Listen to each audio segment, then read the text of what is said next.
अभी हाल ही में जगदलपुर से आकर के कुछ लोगों ने यहाँ पे बहुत बड़ी रैली की, जिसका मैं बहुत स्वागत करता हूँ और बड़े खुशी के साथ करता हूँ। उसके बारे में मैं कुछ थोड़ा सा चर्चा करना चाह रहा हूँ। हमारी आदत नहीं है, खास तौर से क्रिश्चियन फोरम की कोई आदत नहीं है कि वो जा कर के अपनी सफाई पेश करें, पर यहाँ पे इतना ज़्यादा विरोधाभास होता जा रहा है, इसलिए आज मुझको मजबूर होकर के ये कॉन्फ्रेंस ले करके आप तक मैं बात पहुँचाना चाह रहा हूँ और सच्चाई को बिल्कुल दावे के साथ मैं पटल पे रख रहा हूँ, आप लोगों के सामने रख रहा हूँ। आप अपने तर्क शक्ति का इस्तेमाल करिए और आगे काम करिए। सबसे पहली बात मैं ये बताना चाहता हूँ कि ये जो मोटरसाइकिल रैली की बात को निकालने की बात मेरे से फरवरी या जनवरी के अंत में की गई थी। उसके बाद से हमारी 8 एग्जीक्यूटिव मीटिंग्स हुई हैं। 8 मीटिंग में हमने मंथन करके, दिमाग लगा करके, खूब सोच समझ करके एक रणनीति बनाई। हमारी समस्या को आप ठीक से समझिए। जो वहाँ का जो रैली का जो करता धरता है वो है आम आदमी पार्टी का जिला अध्यक्ष। मैं हूँ राष्ट्रीय अध्यक्ष अब सर्व आदि दल का, जो ये भी एक राजनीतिक पार्टी है। 2 राजनीतिक पार्टी एक मुद्दे पर आकर के एक मंच पे आएंगे तो उससे विरोधाभास के सिवा और कुछ नहीं होगा, जिससे हमारी हंसी उड़ेगी, मजाक बनेगा और सरकार हमको और कमजोर सोचेगी। ये मेन मुद्दा था जिसके कारण हम उसके साथ नहीं जा पाए, एक मंच पे बैठ नहीं पाए। अब हमने ये सोचा, जो हमारी कार्यकारिणी है, कि ये ईसाई समाज का काम है, इस ईसाई समाज के काम को हमको समर्थन देना है। ये विचार करके आज छत्तीसगढ़ क्रिश्चियन फोरम ने नरेंद्र धवानी को 20,000 रुपए का दान दिया है। वो बोले तो बता दे कि हाँ मुझको पैसा नहीं मिला है या नहीं दिया है, तो हमको झुठला के दिखा दे, बाइबल पे हाथ रखे और बोल दे कि अब 20,000 रुपये मैंने नहीं दिए। जहाँ तक ये रैली की बात है, उससे सिर्फ चेहरा चमकाने का काम हुआ है। मैं उस बात से दुखी हूँ कि एक भी संगठन, अन्य संगठन जो फेलोशिप थे रायपुर के और कहीं के, उनके नाम उसके ऊपर हो सकते थे, नहीं हुए। क्यों नहीं हुए ये आप लोग सोचिए। दूसरी बात मैं कहता हूं, भीमराव अंबेडकर से भी बड़ा चेहरा हमारे एक उभरते नेता का हो गया है कि भीमराव अंबेडकर की फोटो आपने इतनी छोटी सी लगाई और खुद की फोटो इतनी बड़ी लगाई कि आज छत्तीसगढ़ के करता धरता आप हो। तो ये हमारे समाज को बचाने की प्रक्रिया नहीं थी। ये जो प्रक्रिया थी ये सीधा सीधा सिर्फ अपने चेहरा चमकाने की है। इस बात को आप समझिए। अब मैं आता हूं कि अगर हम इसमें और क्या कर सकते हैं। देखिए, मैं राजनीति भी करता हूं और पिछले 40 साल से अर्जुन सिंह से लेकर के यहाँ तक कमलनाथ के साथ भी काम किया है और यहाँ भी अजीत जोगी के साथ काम किया है और वर्तमान मुख्यमंत्री के साथ भी मैं काम कर रहा हूँ। मैं सिर्फ अपने समाज के लिए काम करता हूं, बाकी किसी के लिए कोई काम नहीं करता हूं, ये आप लोग समझ जाइए। ना मुझको चेहरा चमकाने की ज़रूरत है और मुझको ना कोई यहाँ कोई पोस्ट लेना है, और लेना होता तो मैं अजीत जोगी को ऐसे बोलता, ऐसे एक चुटकी में आता, जो उसके हेलीकॉप्टर में उसके साथ में लेके मेरे को जाते थे और 6-6 जिला का मुझको बनाते थे। एक चुटकी में मैं कोई भी पोस्ट ले सकता था। मुझको ना ललक है पैसों की और ना किसी पोस्ट की। मैं चाहता हूं अपना समाज का संरक्षण और अपने बच्चों का भविष्य, सिर्फ उसके लिए मैं काम करता हूं और लाखों रुपया लगा रहा हूं अपनी खुद की निजी कमाई से। 40-40 लाख, 50-50 लाख रुपया तक मैं लगा चुका हूं। और जिस किस्म से मैंने अभी इस प्रोग्राम को 20,000 रुपये दिए हैं, ऐसे हम लोग कितने लोगों को पैसा दे दे के उनको समर्थन देते आ रहे हैं। तो ये बात बहुत ज़्यादा मुझको पीड़ादायक है कि जिस आदमी को मैंने 20,000 रुपये दिया और उसकी संस्था को सपोर्ट किया और उसमें प्रेस कॉन्फ्रेंस लेकर के, और बाद में हमने मुख्यमंत्री से भी एक दूसरे मंच से भी अपील की कि ये सारी FIR को वापस लो, वो आज मुझको बोलता है कि इसके पैर कब्र में लटके हुए हैं। आधा उम्र तो निकल गया, बचा खुचा उम्र बचा है। एक पैर कब्र में है, एक पैर धरती में। अब तो सुधर जाओ साहब।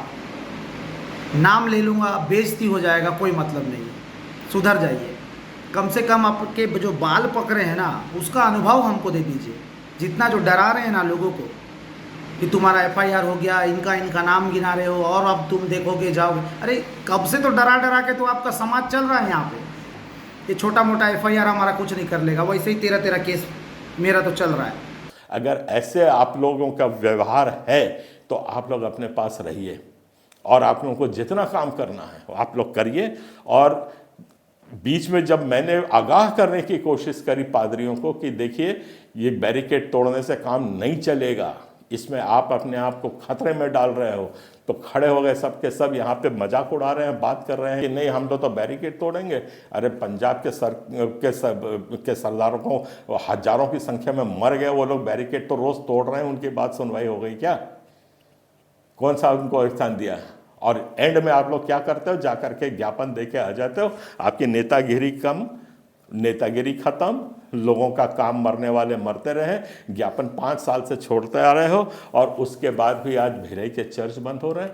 हमलों में कोई कमी नहीं आई है, वहाँ पे तो लोग आए दिन मर रहे हैं, बस्तर में तो बिल्कुल आग लगी हुई है, और यहाँ पे हम लोग क्या कर रहे हैं? जाकर के ज्ञापन दे रहे हैं। और जिनको अंग्रेजी पढ़नी नहीं आती वो जाकर के अंतर्राष्ट्रीय पटल पे इसका क्या वो करेंगे? इसको किस किस्म से रेस करेंगे? अब वो सब हम करने के बदले जो करना चाह रहे हैं, तो आकर के आप लोग हमारी टांग तोड़ रहे हैं। अब देखिए, जैसे मैंने आपको पहले बताया कि मैं एक पॉलिटिशियन हूँ, अगर मुझको इस प्रोग्राम को ध्वस्त करना रहता और मेरी नीयत अगर साफ नहीं होती, मेरे लिए 5 मिनट का काम था। मैं जाता अपने लोगों के साथ, वहाँ जाकर के मंच पे खड़ा होकर माइक छीन करके उद्बोधन करता, सब अपने लोगों को बोलने लगता, पीछे से बैनर हटा के अपना बैनर चिपका देता। ये पॉलिटिक्स में बहुत आम बात है, इसको हाईजैकिंग कहते हैं, और हाईजैकिंग होती है, और हाईजैकिंग करने में मैं बहुत सक्षम हूँ। कांग्रेस ने कई बार की है, इसमें मुझको मत सिखाने की कोशिश करिए। 5 मिनट का काम था, मैंने सिर्फ समाज को अपने सर्वोपरि रखा है। और अब मैं ये बताना चाहता हूँ और एक चेतावनी भी देना चाहता हूँ। 2-3 पादरियों ने उल जुलूल मेरे बारे में लिखा है, 50-50 लाख की नोटिस भेज रहा हूँ, पुलिस केस भी करूंगा, और मैं जो अब बर्दाश्त नहीं करूंगा। मेरी भी एक सीमा है, मेरे पास भी एक मान सम्मान है, मेरे पास भी वो है। मुझको दलाल बोला है, उस पादरी को तो जवाब देना पड़ेगा, कब किसके दलाली की, किसको क्या दिया, और नहीं तो बेटा जेल जाना, क्योंकि मुझको जेल भेजना आता है।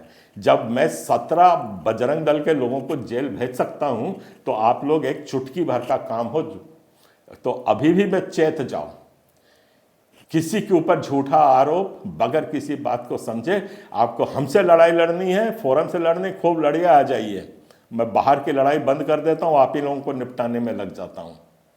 और थोड़ी बहुत भी अक्ल है, मसीह का डर है, सामाजिक आपके ऊपर कोई दर्शन है कि अपने बच्चों को बचाना है, अपने धर्म को बचाना है, उसको करना है, तो ऐसे उल जुलूल बातों में ना पड़े, और आकर के आप लोग सीधा इस मुद्दे से जुड़िए। अभी भी आप लोगों को बचना है तो अपने ज्ञान चक्षु खोल लीजिए, समझदारी से काम लीजिए, और जिनको जेल जाने की आदत है, जिनको 3-3 बार 4-4 बार जेल जा रहे हैं, जमानत लेके छूट रहे हैं, उनको जाने दीजिए।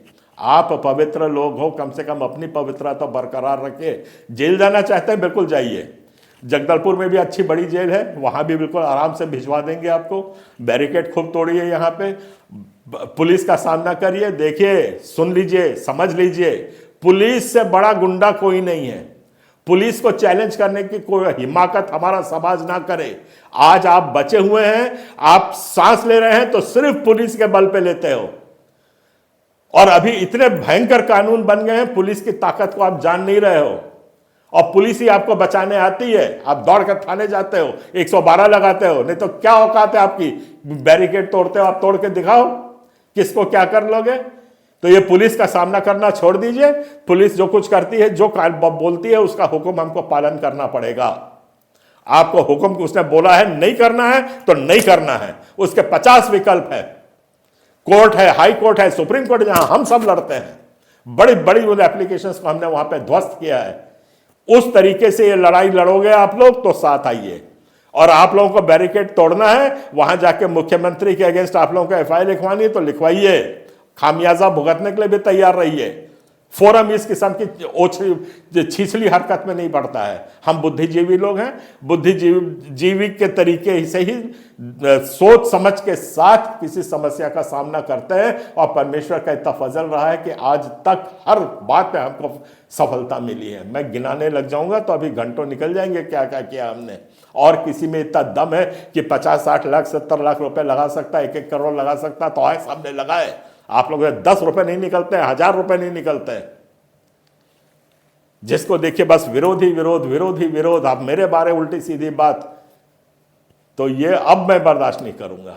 अब मैं फिर अपनी लड़ाई बंद करके ये जितना उल्टा सीधा बोला गया मेरे विरुद्ध उसकी मैं बाकायदा कानूनी कार्रवाई करूंगा। इस बात को आप समझ लीजिए। आपको जिस तरफ ठीक लगता है उधर जाइए, जो नहीं लगता वो मत करिए। सबको जय मसीह, जय जोहार।